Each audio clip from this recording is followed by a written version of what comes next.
नमस्कार प्यारे बच्चों, इस वीडियो में 9th क्लास के मैथ सब्जेक्ट के चैप्टर नंबर 10 वृत्त स्टार्ट करने जा रहे हैं।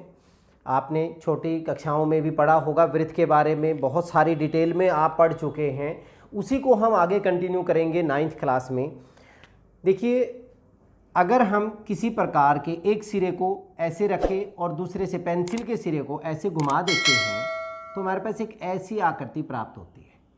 जो प्रकार का सिरा हम यहाँ पे रखते हैं, यहाँ से इन सब की जो दूरी है वो हमेशा क्या होगी, बराबर होगी। ये प्रकार का सिरा, ये हमारा क्या कहलाता है, इसका केंद्र।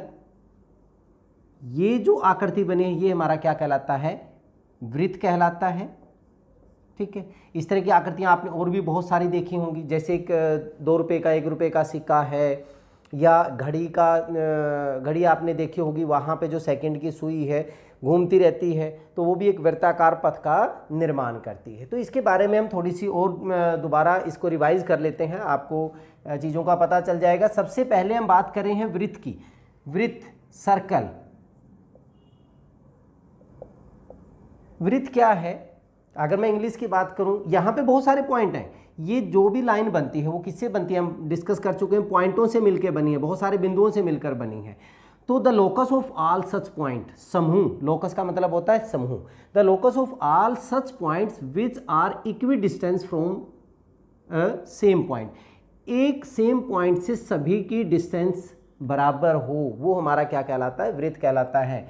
मतलब उन सभी एक तल पर स्थित उन सभी बिंदुओं का समूह, उन सभी बिंदुओं का समूह जो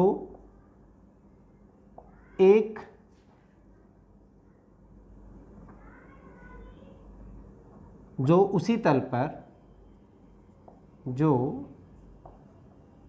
तल पर स्थित किसी एक बिंदु से समदूरस्थ हों,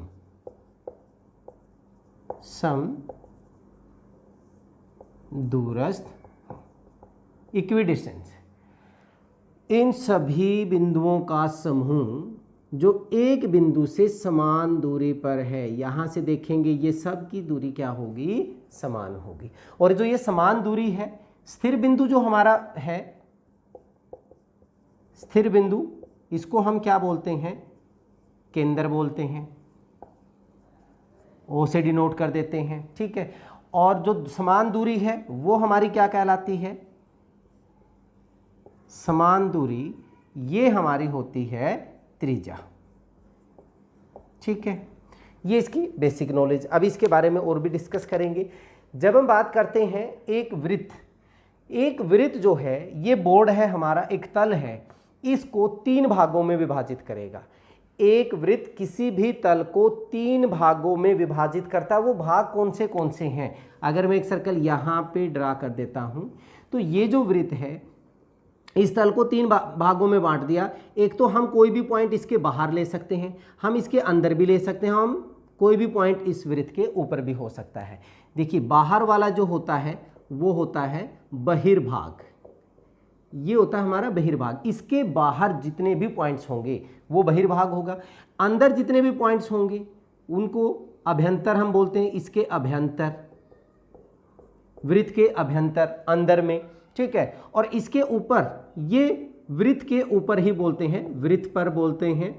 जितने भी पॉइंट्स, इसकी परिधि, ये क्या कहलाती है हमारी, इसकी परिधि कहलाती है। इस परिधि के ऊपर जितने भी बिंदु हैं वो उसके वृत्त के ऊपर होंगे। तो ये जो वृत्त है इसने कितने भागों में विभाजित कर दिया, 3 भागों में, बहिर्भाग, अभ्यंतर भाग और वृत्त के ऊपर। ठीक है, बहुत ही सिंपल सा है। अब हम बात कर रहे हैं, मान लीजिए हमारे पास ये वृत्त है, किसी एक बिंदु से दूसरे बिंदु तक अगर हम इनको मिलाते हैं, 2 बिंदुओं को, वृत्त के ऊपर किन्हीं 2 बिंदुओं को मिलाने वाली जो रेखा है ये क्या कहलाती है, हमारी जिह्वा।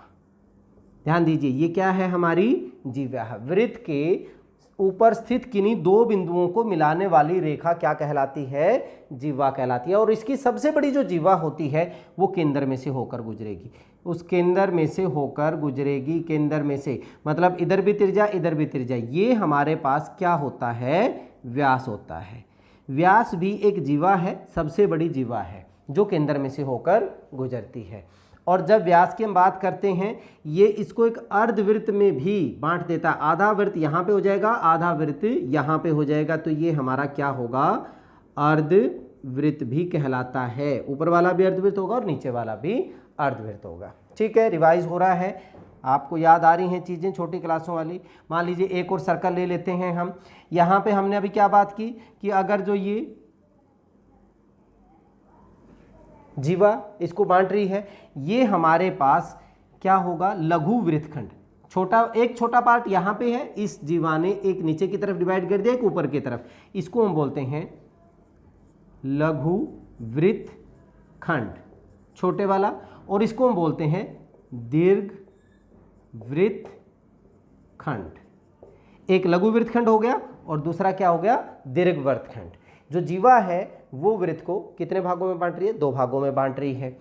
अगर जिह्वा की बजाय कुछ इस तरह का हो जाए, यहाँ पे मान लीजिए इसका केंद्र है, ये क्या है, त्रिज्या है, ये भी क्या है, त्रिज्या है, तो ये वाला जो होगा ये क्या कहलाएगा, त्रिज्यखंड। ये क्या कहलाएगा, त्रिज्यखंड। अब त्रिज्याओं से तो इधर भी बन रहा है, ये भी त्रिज्यखंड है, ये छोटा हो जाएगा लघु त्रिज्यखंड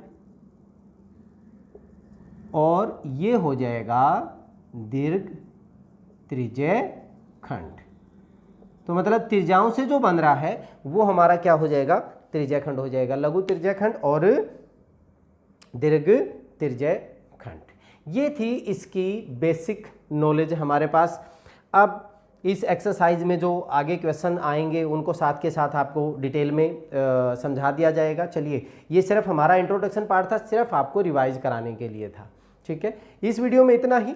नेक्स्ट वीडियो में इस एक्सरसाइज के क्वेश्चंस के साथ फिर मिलते हैं, तब तक के लिए जय हिंद, जय भारत।